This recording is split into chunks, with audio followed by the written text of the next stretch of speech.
Hey traders, this is Blake Morrow with Trader Summit, and I have Mr. Dick Matthews with Pardus FX with us today, and we're going to talk about a little bit of the consolidation that we're seeing in the markets right now. How are you feeling about this current environment, Mr. Matthews? I'm still confused.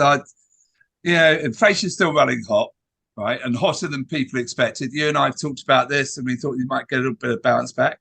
Seems to be hot all over the world. You've seen figures out from Europe earlier this week with Spanish and German inflation coming in a little bit higher than expected. US inflation looks high and UK inflation is high. And yet, let's all buy the stock market. We ain't ever going to see a recession. Goldilocks is all fine and dandy. You know, the porridge is still sitting there waiting to be eaten. I just think it's madness. You know, the real question I have right now with the markets, just in general, we can talk general risk, and then we can go maybe more into currency specific, is, you know, we still have data that's coming through the US that looks A, inflationary, B, overall hot, and the markets seem to be sustaining. Well, let's just put it this way. I don't know if they've come in a complete, a complete understanding that not only the Fed, but other central banks could actually keep rates higher for longer. How are you? What are your views on that? I think the data, and we spoke about this before. None of us have seen a pandemic before, followed by a war, followed by all the shocks that we've had. So the data is really, really odd. And, look at the ISM data. So manufacturing is bad, and yet the service is good and prices are up. And it's quite hard to read. I still think the economies are running too hot, and I think the Fed is going to tighten, as I said last week, I think, higher than most people anticipate. I think you're going to see 6% at least now by the end of the year, and it's going to run like that maybe for another year. Higher than we anticipated and longer than we anticipated. Yeah. And I just don't see how you can buy stocks like this. Well, and stocks are, it seems like they're slowly coming down to some maybe what we could call as key support levels, whether you're talking about the S&P or, you're talking about any market for really that matter. But what we're also seeing is we're seeing the dollars starting to regain its composure a little bit. How do you feel about the dollar? I mean, that must mean that you are a dollar bull. I am a dollar bull.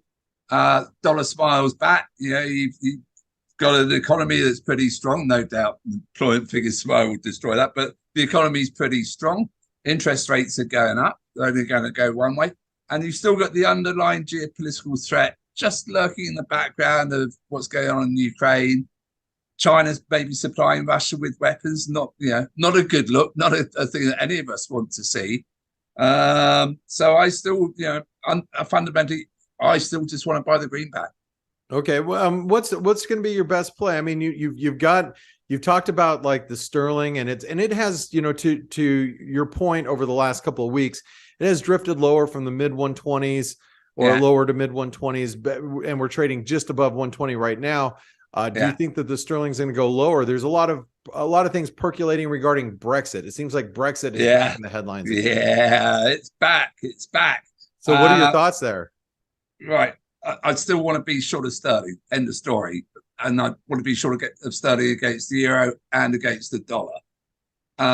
This whole Windsor Agreement or whatever, I just think is just a nonsense.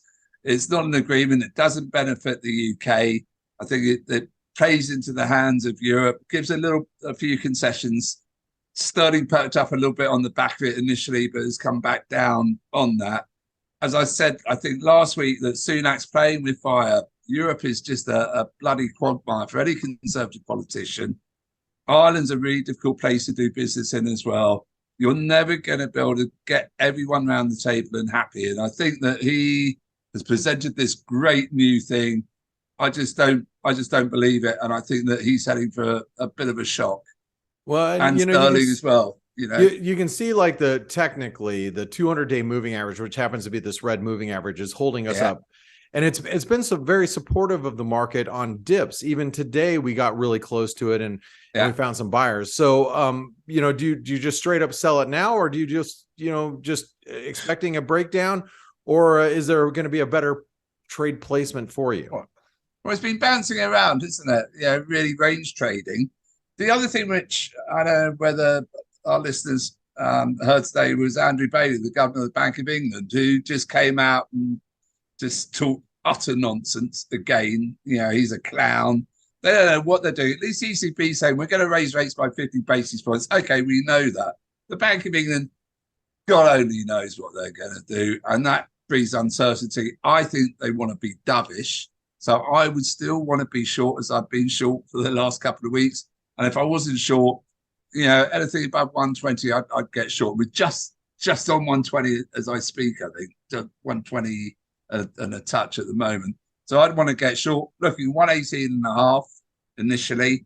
And then I think if it breaks down 116.5, I can't see a reason to buy it unless I'm covering shorts. Okay, well, you know, I think, you know, if you look at the technicals, it's pretty clear. If we do break through the 200-day moving average on any sustained basis, we're probably going to get some sort of selling pressure coming in through there, and then, you know, we're looking at a much broader top at this point.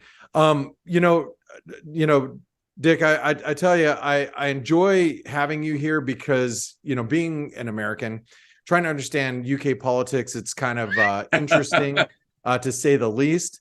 But you know, I tell you, I've been like, you know, I'm a little dumbfounded when it comes to what's happening with Brexit and how long it's taken and how long it's been drawn out. And I guess this should continue to weigh on the sterling and the UK economy to a certain extent, right? Yeah, I think so. I'm not sure so much on the economy, but just politically, it's a really tricky subject for anyone to handle.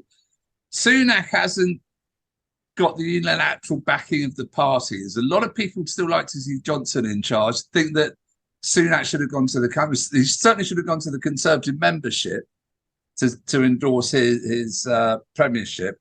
And he probably should have gone to the country. Yeah, you've had 3 prime ministers without a vote from the country. It's just not really good enough. We've got May elections coming up, which are local elections. He's going to get trounced in those, absolutely trounced. And if you read the opinion polls, the Conservatives are going to get absolutely mullered at the next general election.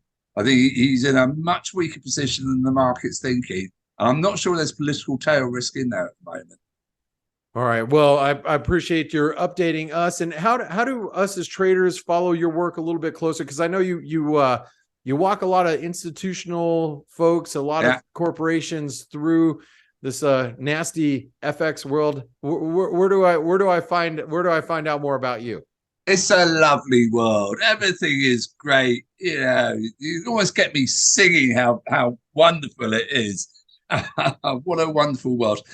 You can find me at Dickie Matthews on Twitter or on LinkedIn, Pardus FX on LinkedIn. And as always, it's a pleasure to talk to you. All right. Well, thank you, Mr. Matthews. It's always good to see you, and it's great to catch up this week. I'll look forward to speaking with you next week. Have a good week. Cheers now. Bye-bye.